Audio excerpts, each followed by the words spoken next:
Welcome to another Astraveo Blender tutorial. A couple weeks ago we got a comment from one of our viewers, username Alfane, sorry for mispronouncing that, requesting a tutorial on how to make the Northern Lights. And you guys feel free to do this. Drop us a comment, let us know what kind of tutorials you'd like to see, and we will happily make them. So today I'm going to show you guys how to make this scene from the North Pole with the Northern Lights showcased in the background. And I'm hoping it'll be one of the more accurate Northern Light portrayals you'll see, with a little bit of artistic license granted.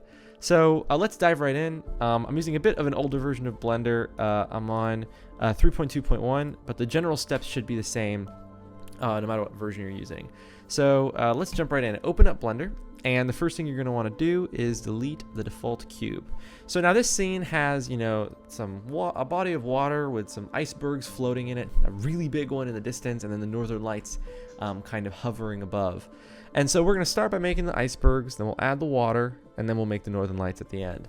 Because surprisingly, the Northern Lights are actually the easiest bit to make. Although this is all pretty straightforward, and this it'll be pretty easy to follow through this tutorial, even if you're a beginner.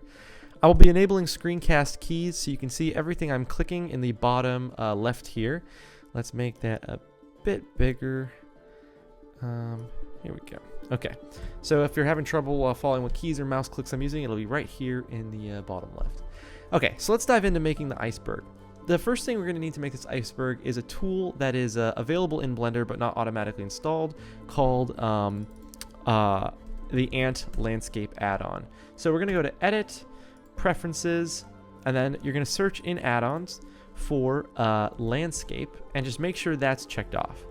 If you have it checked off, you'll be able to hit Shift A to open up the Add menu and then go down to Landscape, and you'll be able to add this new landscape sort of mesh. And now there's this little window that pops up in the bottom left here. This will be where all your settings are for this landscape. Now, be careful. Don't click anything else. Don't do anything else to the mesh, because the second you do, all the settings you have over here get locked in. It's not a big deal. It's just a little inconvenient if you get locked in before you're done doing your settings. I'll show you what happens. So if you click off, that setting menu goes away, and Command Z doesn't do anything to bring it back. So let's add a new one. Shift A, Landscape, Mesh Landscape. And now we're going to apply a couple of settings to try to make this look more like an iceberg. So there's a bunch of settings you're going to see over here, and you can feel free to play with them and experiment with them to see if you can get something you like. But one of the settings that we're going to play with first is this depth setting. You can see this will change the height here. This dimension setting, which will kind of make it go all the way up, and then this is the topology we want. You see how it's flattening at the top? That's what's going to give us that iceberg setting. So play around with the depth and dimension until you get something that has a pretty flat structure up top. And you can see how as we change the depth, it makes the structure more granular, which is not really what we want, right? Because icebergs don't really have these spikes.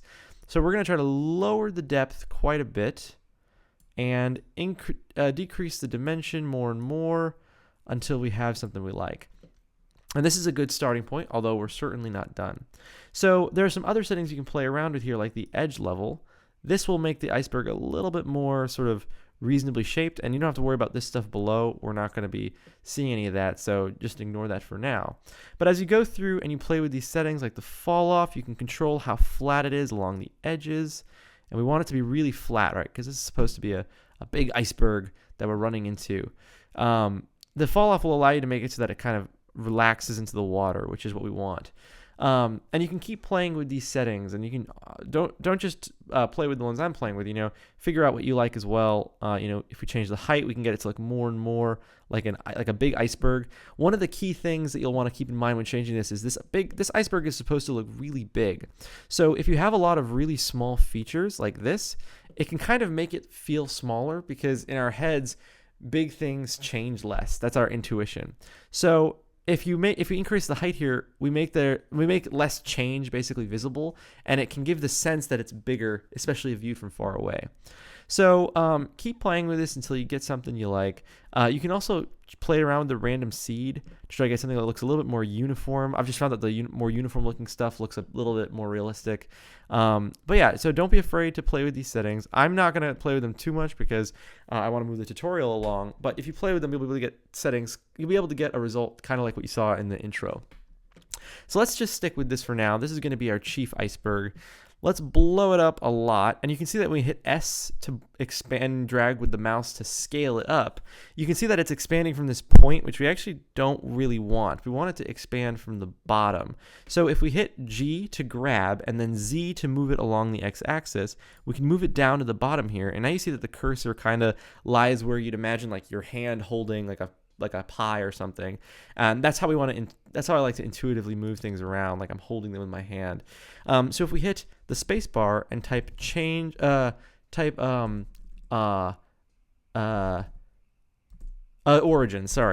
origin, we can change the origin to the 3D cursor, and you can see that it now walks to the 3D cursor, and when we do any rotations or scalings, it'll do it around that 3D cursor. Just makes it a little bit easier to work with. So now that we have this object, this looks good. The one thing I'd make sure for later is just to make sure that that origin is slightly above the lowest part. That's going to save us some time later. You'll see why. Okay, so now we've got this nice iceberg. Let's make it really big. Whatever you set your iceberg scale to be is going to set the scale for the scene. So, don't be afraid to make it pretty gigantic. So we got this nice iceberg over here. Let's now add a couple more. So we're going to duplicate this with Shift D, and we're going to shrink it down and move it off to the side. And you can use S to play with the shape a little bit, give some rotation with R, and we'll do this again. And now if we hit grab, G to grab, and Shift Z, this will allow us to move it in the horizontal directions, basically the Y and X directions. This is a really cheap and easy way to scale stuff around and move it. Okay, so I'm just adding some stuff here. The intro that I showed you had a lot of playing around and trying to figure out what looks right. I'm just taking you through the general steps here. So don't follow exactly, mess around until you have something that you like. That's a really critical component with all this. So now we've got our icebergs. We're going to add some water. Let's add a plane with Shift A and then click on Mesh and then Plane. And then we're going to make this plane gigantic. And now we want to set the scene by adding a camera. So we're going to add textures and everything in a bit, don't worry. But right now we're just laying things out. So hit Shift A and then go down to camera. And now you want to kind of line up your view so that you're looking at the icebergs like on the surface of the water. And if we go to View, Cameras, Viewpoint. I always use this with a keyboard shortcut. I'm trying to not use keyboard shortcuts. Here we go, because it's a little bit more confusing. But I always use the Command Control 0 or Command Alt 0 for the aligning active camera to view. But it's in here. If you go to View, Align active camera to view. Now we have our icebergs. We can make this even bigger from this perspective. And our camera is nicely aligned. If we hit R and then X, we can rotate the camera up just a little bit, which will, give it the perspective that these are really big objects. And we're already off to a great start. So you can move in and out of your camera view with the 0 button on your keypad, and we can continue to build out our scene. So now we're going to want to add those floating icebergs, and you can take the time to make your icebergs a little bit more convincing, but and make sure, by the way, that the icebergs are all sitting below the water line, just so there's no gaps. But the cheap and easy way you can make icebergs is just take your big iceberg, duplicate it, use GZ to bring it below, and then you're going to scale it down and make a couple of these. Scale a bit, and then hit Tab to go into edit mode. Make sure all the vertices are selected with A, and then hit R and rotate it along the Z axis. So try to make different variations of these. That look a bit different, so they're not all the same. And let's make an extra long one. Maybe make it flatter too. And you want to hit B to create the rectangle selector, and then select all of these new icebergs you just created and hit Command G to group them into a new collection, which we'll call small icebergs. And now if we go up here, we're going to go back into our camera view with 0. You're going to click on the plane, and you can see it's really big. It's like actually a lot bigger than we need. So we're going to shrink this until it's just outside of our field of view, and we can shrink it in the X direction specifically as well, just so we're not, being very inefficient with the way we're going to place the icebergs. So if you click on, make sure the plane is selected, go into the particle settings, click on Add a new particle system, switch it over to hair, and then go to render, switch render as to collection, and then select for the collection your small icebergs group. And now you can see it looks really messed up. So click on advanced, and then go down to rotation, make sure that's checked off, and mess around with the direction until they're facing the correct direction. Now we can scale them down in size, because these are quite large, and make the scale really random. And now you see we have a bunch of floating little icebergs in our ocean. And I added multiple particle systems. I'm not going to bother to do that here, but you can. What I did to make the intro was I added multiple particle systems with larger icebergs that I grouped closer to the big ones, and smaller icebergs which I distributed around. So you can play with it and make it feel big and expansive. But this is just how to do it. So we're almost done with the icebergs and the setup. Really, we're gonna start working on the textures and everything now. So let's split the view by clicking up in the top here, in the top left, and then dragging into the middle to change your view. And you're going to want to change the view up here with this little button to the shader editor. Hit N to get rid of this window if you don't have a lot of space. And now you want to make sure you're in cycles. So click on the render properties, go to the render engine, make sure it's in cycles. If you have a GPU, switch to your GPU. Hit Z and then rendered. We're now in the rendered view. And for performance sake, you can go to the output properties and click on render region. This will basically make it so that only what's in the camera is being rendered. So first things first, as you can see, we do not have any actual, we don't have any light, so we need to add a light. The way I chose to light the scene is with an HDRI. So you can pick any HDRI you like. It's best to pick one that has like a cold feel. I pick one. There's one that I always go to. It's got really bright lighting. I just use it and throw up a fake background, and I'll show you how to do that here. But so once you have an HDRI that you want, click on the background node and add an environment texture, a mapping node, and a texture coordinate node. The keyboard shortcut I use there is called a node wrangler shortcut. So if you go into your preferences, make sure the node wrangler add-on is checked off, and then if you click on the background node, you can just hit Control T, and that will add your settings there. So make sure my do not disturb is on. There we go. Okay, so now once you've downloaded your HDRI, which you can do from any number of places. So for example, if you just Google download free HDRI, there are so many free ones online. HDRI Haven is a great resource. So you can just pick an HDRI you like, and the HDRI is an image that will help light your scene, basically. If you click on your environment texture and then add your HDRI, like here's an example one. So you can see we've got, this really nice surroundings, the sun in the distance. You'll end up with your scene being lit, basically. And this is where we want to be. You can play around with the settings for the HDRI. So with the strength button, you can control the brightness. So you can, if you lower it, the scene gets dimmer, and you can lower it all the way to black, which maybe you want if it's you're making the northern lights, which you can see largely at night. And you can rotate the direction that the lighting is coming from by changing the Z rotation here. So I'm gonna have this. I actually like having this lit from the front. I think it makes it a bit clearer to see what's going on. And you can see our three icebergs here. I'm gonna make this one a bit smaller, maybe pull it behind so there's like some non-uniformity. And you can see our icebergs. Floating around. So this scene's already looking pretty nice. So we're going to start by adding a texture to the water. So if you right click on your particle plane, click on world here, go to object, and then click new. You can add a new texture. We're just going to call this ocean. Maybe we're in the Arctic Ocean. And now you'll have these two default nodes that pop up, your principled BSDF and your material output. We're actually just going to stick with these. We're not going to need anything more complicated. The ocean texture is very simple. All you got to do to make a nice looking ocean is just pull this roughness value down pretty far, and now you've got some nice reflections.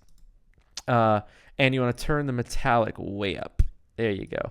So play around with that until you get something you're happy with. But you can see already we've got a pretty decent looking body of water here. It looks really nice. And honestly, that'll be everything you need. If you want, you could add some waves. That I can do a tutorial for that in another video, but this will be sufficient for just this purpose, right? We're just trying to get to the Northern Lights bit. All right, we've thrown together a good little scene here. You can add a texture to the icebergs if you want. I used a simple snow texture, but to be totally honest with you, the default white texture for our purposes here is going to be sufficient, since snow is white. So I'm just going to leave it like that because I'm itching to get to the meat of this video, which is the Northern Lights. So let's do the Northern Lights right now. The Northern Lights are an atmospheric phenomenon when electrons from the stellar wind interact with our atmosphere. It ionizes atoms in the atmosphere, and they produce flashes of light, depending on the composition of the element that was ionized, and that's what gives the blue and green and purple colors of the Northern Lights. So we're going to be reproducing that here, and to be honest, the Northern Lights have a very distinctive look. And it's not trivial to reproduce that, like procedurally. So we're going to use a little hack. We're going to go to Google Images or whatever texture repository you like, and we're just going to just Google Aurora texture. And what you're looking for is an image kind of like this. So it's from edge to edge, shows the aurora with these different fluctuating patterns, and even something like this is perfect too. And so all you want to do is just download that, and we're going to import that into Blender. So, oops, I didn't realize I already had a Firefox window open. So we're going to import that into Blender. So if you go to File, Import, and then Images as Planes, you can select your Aurora texture. And if you use G and Z and scale it up a bit, you'll see it right there. So now what we want to do is we want to make the Aurora kind of fan out like you see in real images. So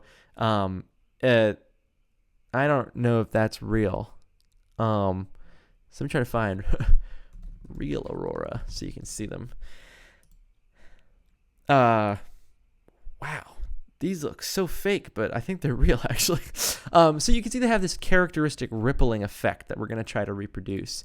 And the way we're going to reproduce that, we have this plane here. What we're going to do is we're going to rotate the plane.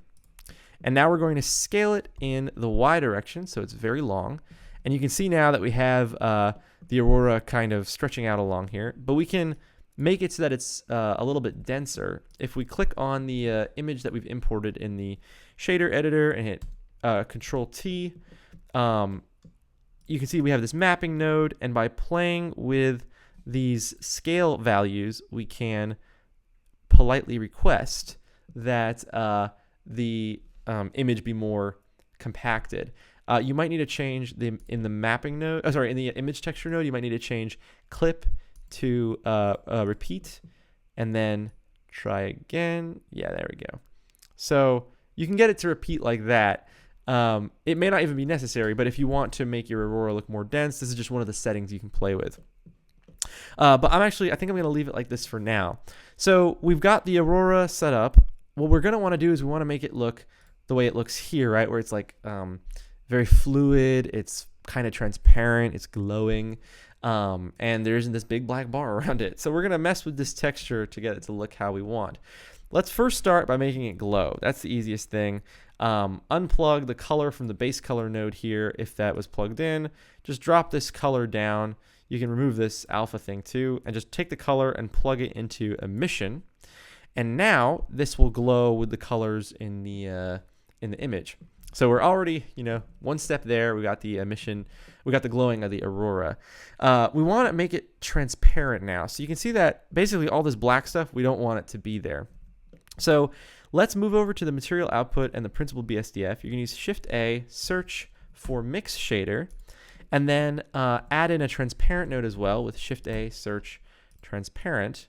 And now you can see that if we play with this factor value, we can get different levels of transparency in the image. However, if we take the color output from the image and plug it into this factor, it'll tell it to make the image transparent depending on the colors. So let's swap these two, and immediately we see we have a better result, because basically what we're telling it is to make the image transparent where it's black just out of the gate. And so honestly, I think that doesn't even really need to be played with anymore, but if you want to, you can. So if you add a Shift-A and color ramp and insert it between the image and the factor of the mix shader, you can get a gentler sort of fall off into transparency by changing the values of this color ramp. Something like that looks a little bit nicer, I think. It just cuts off less sharply. Now, real aurora don't cut off so sharply at the bottom. You can see they kind of fade out. They're like soft. So we're going to reproduce that with another mix with transparency. So add another mix shader. You can click on this mix shader, hit Shift-D, and insert it in between your mix shader, your first mix shader, and your material output. Take the transparent shader and plug it once again into the mix shader. But now this time, instead of the color or this color ramp here, we're going to add Shift-A, and we're going to add a gradient texture. So now take the factor input from your gradient texture and plug it into here, and you can see that it's producing a gradient in this direction where it's less transparent here and more transparent here. So we want to rotate that. So if you click on your gradient texture and you hit Control-T, it'll add the mapping and texture coordinate node. And now we can rotate the gradient, right? We don't want it to be transparent from here. Sorry, we don't want the transparency to go from here to here, from left to right. We want it to go from up to down. So to make this a little bit easier to see, if you do Control-Shift-T on the gradient texture, it'll show you in the render view exactly what you're doing. And now you can see that if we play with the Z rotation, it changes the direction of the transparency. So you're gonna want to bring it like almost all the way to 90, and then use the X location to bump it up a bit. Now this is a bit harsh of a fall off. So in between from the color output of the gradient texture, you can add a color ramp, and make sure that's plugged into the factor as well. You don't want to forget that. And you can play with how harsh the fall off is or how soft it is with this setting. So if you change it to ease, for example, it's a little bit gentler. And it'll be easier to tell how it looks if we actually look at the full rendered view. So here is here's the fall off, and you can see it's still very sharp. But if we change it to B-spline, for example, and we try to play around with this a bit, you can see now if we pull this white shader in, it's getting a lot gentler. Let's try it with ease. There we go. So do you see how the fall off is really nice and gentle? And it doesn't look super sharp? That's exactly what we want. So we're gonna keep working on this because we have one more thing I want to do. This is a nice texture, but I don't like all these red and orange. Aurora are mostly green and blue, and so we want to make this less red and orange, basically. So if we go back to the color here, you can see that we're plugging the color into the emission. If you do Shift-A and add an RGB curves, we can lessen the amount of red by clicking and dragging the red curve down, and you can see it's becoming less and less red, and you can increase the amount of green and blue by bumping it up. And so I think this looks much better. I like this a lot. Okay, I think we're probably good with this. Once again, you can play with the scale and try to make it look however you like. I think I'm just gonna leave it like this because it's fine. You can see we're already getting really nice reflections in the water, which is cool. And now we want to make the waviness of the aurora. So this is it's really easy to make the waviness. All you got to do is hit Tab, and now you'll make sure all the points are selected with A. Hit Control-R. Oops, I'm sorry. Hit Control-R, and then scroll up with your scroll wheel to add many, many points. You want to add a ton of lines here. And then hit Escape, and now it'll add them to your grid here. So if you go into your tools up top, you can click on this tool called proportional editing. Just click that. Now, when you select a point, and if you hit G to grab it, it won't just grab that point. If you scroll up with the scroll down with the scroll wheel, sorry, it will adjust the points around it smoothly. So let's go from the top, and let's select a point, about a fifth of the way down. And if you hit G, you can grab it and pull it a bit to one direction. And now let's do the same over here. You can grab and pull it to the other direction. And now you have your wavy aurora. So if you go back into your camera view at 0, you can kind of try to arrange the aurora. So scale it a bit, place it however you like it. You can use Shift D and duplicate it a couple times, change the rotation. And now you've got really easy, super fast rendering aurora for your scene. And once again, I'm doing this kind of fast just to show you how it works. But if you play around with it, you can get really good looking results, like what I got in the intro. Now, if you watch the video in the intro carefully, you'll notice that the aurora in the video do what real aurora do, which is they flicker. So we can add that flicker to our scene in an animated sense really easily. It's a really neat trick. So we're adding another transparency. So much transparency. We're like the opposite of... I'm not going to make that joke. Okay. So just Shift D and add a mix shader again. And then, once again, plug the transparency in. But this time, the factor of the transparency is going to be controlled by a noise texture. So here's your noise texture. If we hit Control-Shift-T, we can see what it looks like. It looks like this fuzzy black cloudiness. So let's add a color ramp. And then decrease the scale, like a lot, but make the use the color ramp to make the region, to increase the contrast, basically. And now you can also take your noise texture and hit Control-T, and you can scale it in the X direction to make it bigger or smaller in any direction you like. So I want it to be like this, I think is good. Okay, so now if we plug the output of this color ramp into the factor of the mix shader and hit Control-Shift-T to plug the mix shader in, we can see that, actually it's hard to see, but it'll be much easier to see when we shift the location. So if we play with the location here, you can see that it's causing the lights to flicker in and out as the noise texture is passing through. So all you got to do is animate that. So you've got this timeline down here. We're going to use it to animate everything. Let's change the end of the timeline to 100 frames. And you're going to start by hovering your mouse over the location and selecting I, which will log in a keyframe for this entry. Now, if we go over to the end of the animation and change this to, say, 5 and hit I again, it's now put 2 keyframes. So as the timeline scrubs through, this value will go from 0 to 5. And if we watch how that looks in the animation, it's hard to see because the computer's trying to render it in real time, but you can see even with the kind of slow rendering that you can see that the aurora is flickering in and out. And when you render it, it'll look pretty good. Just once again, remember you got to play around with the settings and until you get something that you're happy with. So thank you so much for watching. Please let us know in the comments below if what other stuff you'd like to see in the future. Thank you so much to Alphane for the suggestion, for watching our video, and for the suggestion of the Northern Lights. One of my favorite natural phenomena, so it was really cool. I've never made them in Blender before, so it was really cool to try to figure out how to make that. And yeah, let us know if you'd like a tutorial for how to make realistic water, for example, because it plays in nicely into scenes like this. And if you have any questions or comments, please let us know in the comments below.